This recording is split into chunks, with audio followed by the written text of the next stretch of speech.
તરફ પોરબંદરમાં ચોપાટી પર યુવકોએ જોખમી સ્ટન્ટ કર્યા। સાંસ્કૃતિક કાર્યક્રમ દરમિયાન યુવકો છત પર ચડી ગયા। યુવકોએ છત પર જોખમી રીતે કૂદાકૂદ કરી હતી। યુવકોના જોખમી સ્ટન્ટનો વિડીયો વાયરલ થઈ રહ્યો છે। ચોપાટીની સુરક્ષા અને વ્યવસ્થા અંગે સવાલો ઉઠી રહ્યા છે। નોંધે છે કે અહીં ચોપાટી પર ખૂબ મોટી સંખ્યામાં લોકોની અવરજવર હોય છે। તે દરમિયાન આ પ્રકારે જોખમી સ્ટન્ટ એ જીવલેણ પણ સાબિત થઈ શકે છે। તો પોરબંદરના દ્રશ્યો છે, આ વિડીયો ત્યાંથી વાયરલ થઈ રહ્યો છે ચોપાટી પર કે જ્યાં એક સાંસ્કૃતિક કાર્યક્રમનું આયોજન કરવામાં આવ્યું હતું, જે દરમિયાન આ યુવકો જાહેર પર આ રીતે કૂદાકૂદ કરી રહ્યા છે, જોખમી રીતે આ પ્રકારે સ્ટન્ટ કરી રહ્યા છે। આગળ વાત કરીએ, ભરૂચમાં વિદ્યાર્થીની પર દુષ્કર્મ આચરનારની ધરપકડ કરી લેવામાં આવી છે। સ્કૂલ વાહન ચાલક પર દુષ્કર્મ કર્યાનો આરોપ હતો।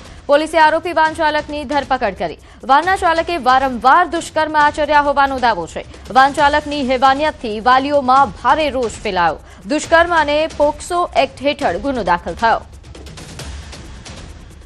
સગીર વયની કિશોરી છે એ 9મા ધોરણમાં અભ્યાસ કરતી હતી અને જે ઇકો ગાડીમાં સ્કૂલે જવા માટે અપડાઉન કરતી હતી, એ ઇકો ગાડીના ચાલકે તેને લોભામણી લાલચો આપીને એને પ્રેમજાળમાં ફસાવી હતી અને જુદી જુદી જગ્યાએ લઈ જઈને એની સાથે અવારનવાર દુષ્કૃત્ય કરેલું હતું એવું તપાસ દરમિયાન જણાઈ આવતા આરોપીને સમય મર્યાદામાં નામદાર કોર્ટમાં રજૂ કરી એના રિમાન્ડ મેળવવામાં આવેલા છે અને ગુનાની હાલની તપાસ ચાલુ છે। ધોરણ 10ના ગુજરાતીના પેપરમાં 50થી વધુ ભૂલો। શિક્ષણ બોર્ડ પર ગંભીર સવાલો ઉઠ્યા છે। જોડણી, વ્યાકરણ અને તથ્યમાં મોટી ખામીઓ સામે આવી। કાવ્યથી વ્યાકરણ સુધી અનેક ભૂલોનો ભંડાર છે। સોશિયલ મીડિયા પર બોર્ડની આકરી ટીકા થઈ રહી છે। ગોપનીયતા માટે પ્રૂફ રીડિંગ નથી કહીને શિક્ષણ બોર્ડે બચાવ કર્યો તો વિદ્યાર્થીઓમાં ગૂંચવણ। શિક્ષણ વ્યવસ્થા પર હાલ સવાલો ઉઠી રહ્યા છે।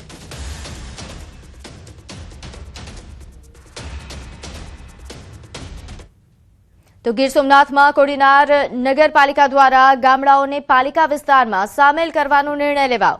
નિર્ણય બાદ પીપળી, કડવાસણ સહિતના ગામોમાં ભારે વિરોધ થઈ રહ્યો છે। સ્થાનિક લોકોએ મામલતદારને આવેદનપત્ર આપીને તેમની નારાજગી વ્યક્ત કરી। ગ્રામ્ય વિસ્તારોના લોકોનું કહેવું છે કે અમે ગ્રામ પંચાયત માટે વેરો ભરી રહ્યા છીએ, છતાં અમારા ગામોને નગરપાલિકા હેઠળ લાવવામાં આવે તો મજૂરી કરતા લોકો માટે મુશ્કેલીઓ ઊભી થઈ શકે છે। સાથે જ ગેરબંધારણીય ઠરાવ રદ નહીં કરવામાં આવે તો તેઓ સ્થાનિક સ્વરાજ્યની ચૂંટણીનો બહિષ્કાર કરશે તેવી ચીમકી પણ ઉચ્ચારી।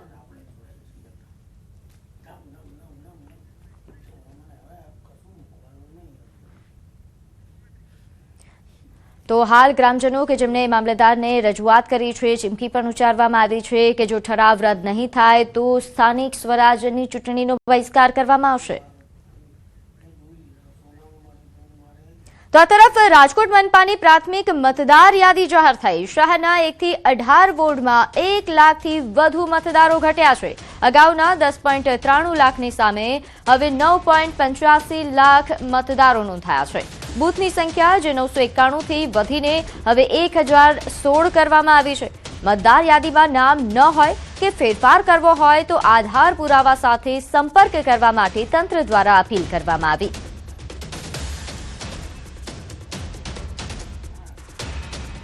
તો હાલ મતદારોની જે સંખ્યા સામે આવી છે એ હવે ઘટી છે, જેને લઈને તંત્ર દ્વારા આ પ્રકારે અપીલ કરવામાં આવી છે। નોંધે છે કે મનપાની પ્રાથમિક મતદાર યાદી હાલ જાહેર થઈ છે, જેમાં શહેરના 1 થી 18 વોર્ડમાં 1 લાખથી વધુ મતદારો ઘટી ગયા છે।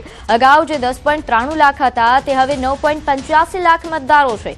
ત્યારે બૂથની સંખ્યા જે 991 હતી તે વધારીને 1016 કરવામાં આવી હતી, પરંતુ મતદારો જ ઘટ્યા છે। ત્યારે મતદાર યાદીમાં નામ ન હોય કે ફેરફાર કરવો હોય તો આધાર પુરાવા સાથે સંપર્ક કરવા માટે તંત્રએ અપીલ કરી છે।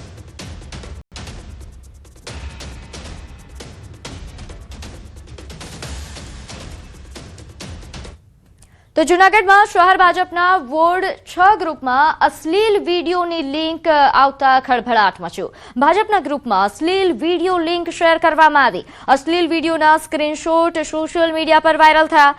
જે ગ્રુપમાં અશ્લીલ વિડીયોની લિંક મૂકી તેમાં મહિલાઓ પણ સામેલ હતી। મહિલા કાર્યકરો અને હોદ્દેદારોમાં ભારે રોષ ફેલાયો છે। શિસ્તબદ્ધ ગણાતા પક્ષના ગ્રુપમાં આ પ્રકારે મર્યાદા ઓળંગવામાં આવી। આગળ વાત કરીએ વલસાડમાં ફળોના રાજા કેરીની સિઝનની શરૂઆત થઈ. જિલ્લામાં આવેલ નેશનલ હાઈવે પર આ વર્ષે પણ કેરીની બજાર શરૂ થઈ ગઈ છે. હાલ સ્થાનિક વલસાડી આફૂસ કેરીની સિઝન થોડી મોડી શરૂ હોવાના કારણે મહારાષ્ટ્રના રત્નાગીરી અને દેવગઢની કેરીઓ ઊંચા ભાવે વેચાઈ રહી છે. આ ભાવ સાંભળી કંઈક લોકોને મીઠી કેરી હવે ખાટી લાગી શકે તેમ છે. છતાં પણ સ્વાદના શોખીનોએ આ કિંમત માનીને કેરી ખરીદી શરૂ કરી છે. વલસાડ જિલ્લામાં વલસાડી હાફૂસ માટે વિશ્વભરમાં આ કેરી પ્રસિદ્ધ છે અને દર વર્ષે કેરીની સિઝન દરમિયાન કરોડો રૂપિયાનું વેચાણ પણ થાય છે. હાલમાં હાઈવે પર ભરાયેલા બજારમાં કેરીની ડઝનની કિંમત જે 1200 થી 1500 રૂપિયા બોલાઈ રહી છે, જ્યારે સિઝનમાં વલસાડી હાફૂસ મણના 600 થી 800 રૂપિયામાં વેચાય છે. તેમ છતાં કેરીના મીઠા સ્વાદના શોખીનોએ ઊંચા ભાવમાં પણ કેરી ખરીદીને તેનો સ્વાદ માણી રહ્યા છે. और अभी का माहौल ऐसा है कि कस्टमर आते हैं, 10-15 कस्टमर आते हैं तो एक दो लेके जाते हैं.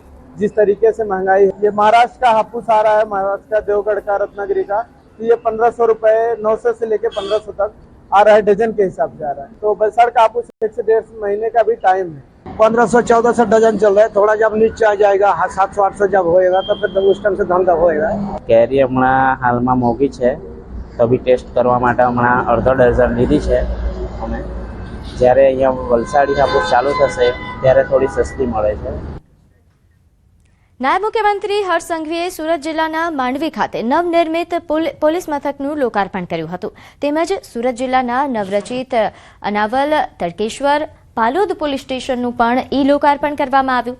આ સાથે હર્ષ સંઘવીના હસ્તે સુરત ગ્રામ્ય, વલસાડ, તાપી તેમજ રેલવે પોલીસના 66 કરોડના પ્રકલ્પોનું લોકાર્પણ કરાયું. નાયબ મુખ્યમંત્રીએ પોતાના સંબોધનમાં પોલીસ પરીક્ષાની તૈયારી કરતા યુવાનોને પ્રોત્સાહિત કર્યા હતા. સાથે જ પોલીસને ગુનેગારો સામે હનુમાન બની કામ કરવાનું કહ્યું હતું.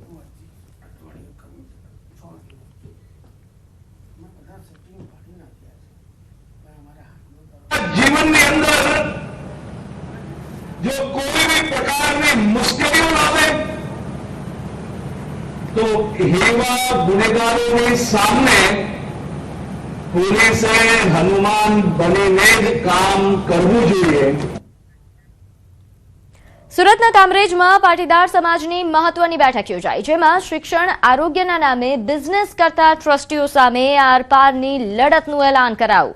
બેઠકમાં પાટીદાર સમાજના લોકોને સસ્તા દરે આરોગ્ય અને શિક્ષણ મળે તેવી માંગ ઉઠી હતી. ટ્રસ્ટના નામે અંગત સ્વાર્થ પૂરો કરી સમાજ સાથે અન્યાય કરતા ટ્રસ્ટીઓ સામે આક્રોશ જોવા મળ્યો. સમાજના આગેવાન કે પટેલને પ્રમુખ બનાવી લડત આગળ વધારવાનો મોટો નિર્ણય લેવામાં આવ્યો, જે અંતર્ગત સ્વાર્થી ટ્રસ્ટો સામે બાથ ભેળવા માટે નવી સંસ્થાની રચના કરાશે.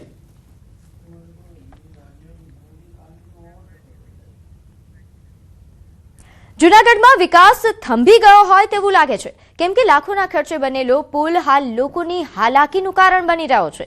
મેંદરડા તાલુકાના મીઠાપુર ગામમાં થોડા સમય પહેલા જ્યાં 35 લાખના ખર્ચે પુલ બનાવવામાં આવ્યો, પરંતુ આ પુલ જે સ્થાનિક લોકોએ સૂચવ્યો હતો તેના કરતાં કંઈક અલગ જ બન્યો.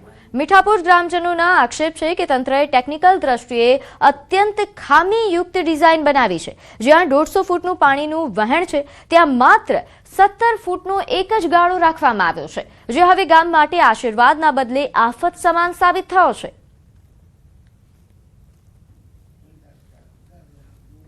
આ નોકડાની અંદર મીઠાપુર, આલીધરા, સમઢિયાળ 3 ગામના ખેતરોનું એટલે કે સીમનું પાણી આવે છે, તો પાણીનો પ્રવાહ પણ મોટો હોય તો આવી રીતનું એક ગાળાનો પુલ અહીંયા હાલે જ નહીં. આવું તંત્રની રજૂઆત પણ પેલા પણ ગામ લોકોએ કરી હતી અને પછી પણ રજૂઆત કરી પણ એ થયું નથી.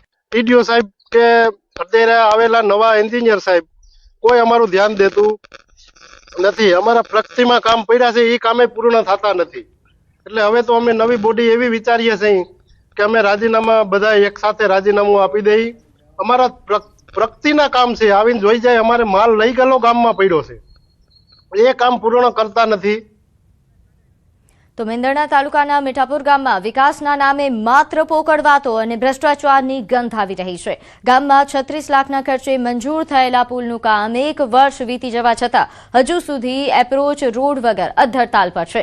ગ્રામજનોનો આક્ષેપ છે કે જ્યાં 3 ગાળાના પુલની જરૂર હતી ત્યાં તંત્રએ માત્ર એક ગાળાનો પુલ બનાવી સંતોષ માની લીધો. પરિણામે ચોમાસામાં પાણી ભરવાની અને પુલ તૂટી જવાની પૂરેપૂરી શક્યતા છે. ગામની દુર્દશા જોઈને લાચાર બનેલા સરપંચે હવે રાજીનામું ધરી દેવાની તૈયારી બતાવી. બીજી તરફ તંત્ર દ્વારા આ મુદ્દે સ્થળ તપાસ હાથ ધરાશે અને ટેકનિકલી જરૂરી જણાશે તો સુધારાઓ માટે દરખાસ્ત તૈયાર કરી મંજૂરી માટે મોકલવામાં આવશે તેવું નિવેદન આપ્યું.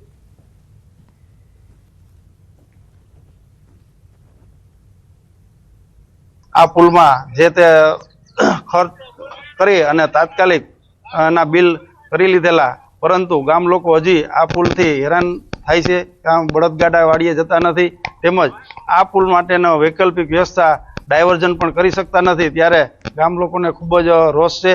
રોજની કામગીરી બાકી છે જે અમે પૂર્ણ કરી આપશું ચોમાસા પહેલા, અને પુલ ચાલુ કરવાનું આયોજન અમારું પૂર્ણ રૂપે છે. અને રજૂઆત અન્વયે કોઈ જે વધારે સ્થળ છે તે મુજબ જરૂરિયાત જણાશે અમને તો આગળ દરખાસ્ત કરી અને મંજૂર કરાવશું.